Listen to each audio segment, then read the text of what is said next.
Well, the facts are in. The Obama White House, through their surrogates at MSNBC, CNN, Al Sharpton, and others, are actually trying to create a civil emergency in the United States and what could become a race war.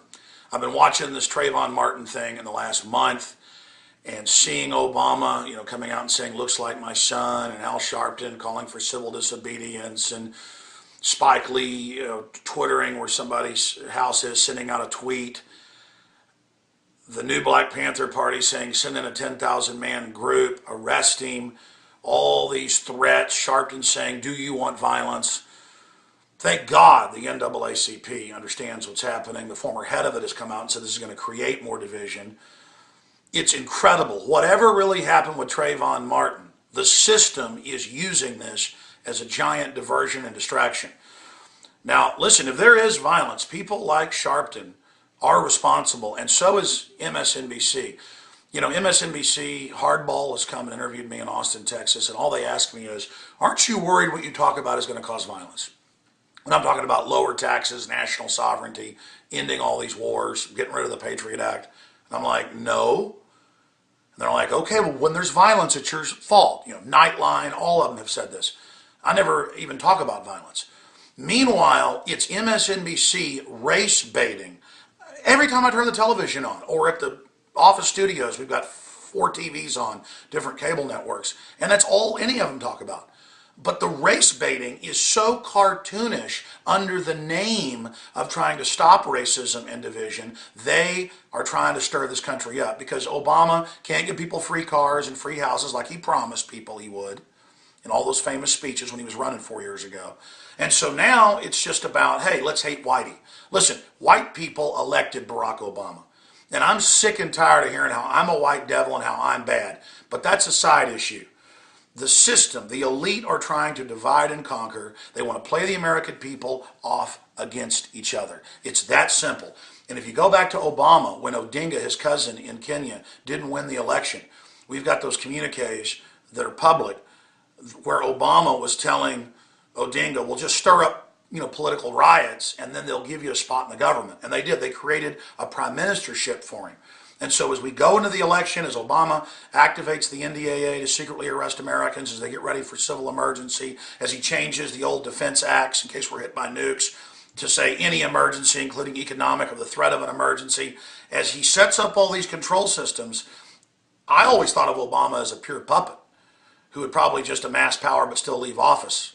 But the special interests would still be in control. More and more it looks like he might try to cause civil unrest and do something with the election, maybe even suspend it.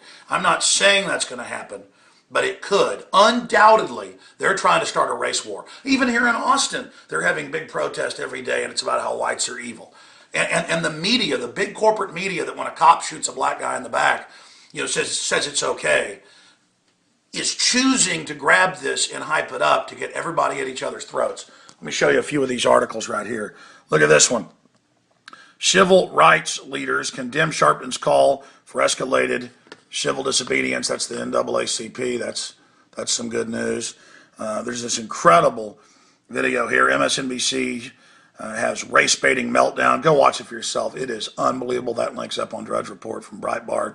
Al Sharpton's civil disobedience will escalate if Zimmerman remains free. They're saying, hey, you've got to arrest this guy because we say so or else. It's like a lynching. I'm sorry. I've seen the ABC News clip that hasn't gotten hardly any attention. It's one of the black neighbors from the neighborhood saying, no, I saw the guy with the hoodie on top of the guy in the red shirt beating him. And a bunch of other witnesses said this. The cops talked to all these people. This is in the police report for weeks. People have known this. But Sharpton and Jesse Jackson, just like with the lacrosse thing in Duke that turned out to be a hoax and a fraud, aren't going to shut up and aren't going to stop because they've got backing by MSNBC, the White House, Media Matters, all of them. They want to play us off against each other. This is Obama's re-election ploy to divert everybody and divide this country. I'm sick of limousine liberals who are a bunch of race-baiting pimps playing people off against each other and then attacking all their opposition as racist. All Drudge did was post a more recent photo of Trayvon, not when he was a little kid, but a more recent one, and Media Matters called him a racist scum liar and said it wasn't Trayvon, when it was Trayvon. They had to admit it later.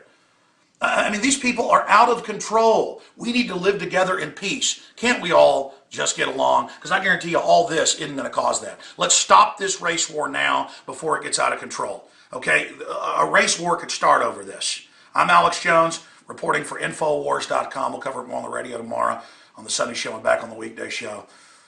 And again at Infowars.com. Let's pray for this country. Let's pray for unity. Let's pray for justice, whatever really happened with the Trayvon Martin case. But we know it's not going to come from demagogue racists like Al Sharpton and their globalist controllers at MSNBC.